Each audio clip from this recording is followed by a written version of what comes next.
आणि केंद्रात आम्हाला केंद्रीय मंत्री सांगतात, म्हणजे जीएसटीचा महाराष्ट्राचा एवढे इश्यूज पेंडिंग आहेत. आम्ही जेव्हा निर्मलाजींशी बोललो तेव्हा निर्मलाजींनी ऑन रेकॉर्ड सांगितलेलं आहे की तुम्ही तुमच्या जीएसटी काउन्सिलच्या मंत्र्याला सांगा आणि तिथे लोकली हा इश्यू हँडल करा.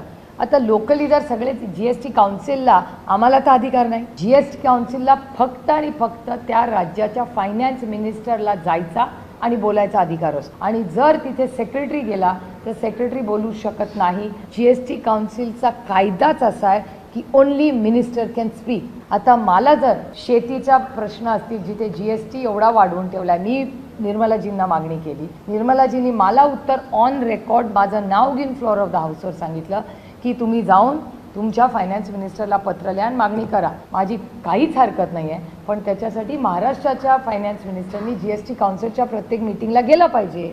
ते जर गेलेच नाहीत तर महाराष्ट्राच्या जीएसटीला न्याय कसा मिळणार?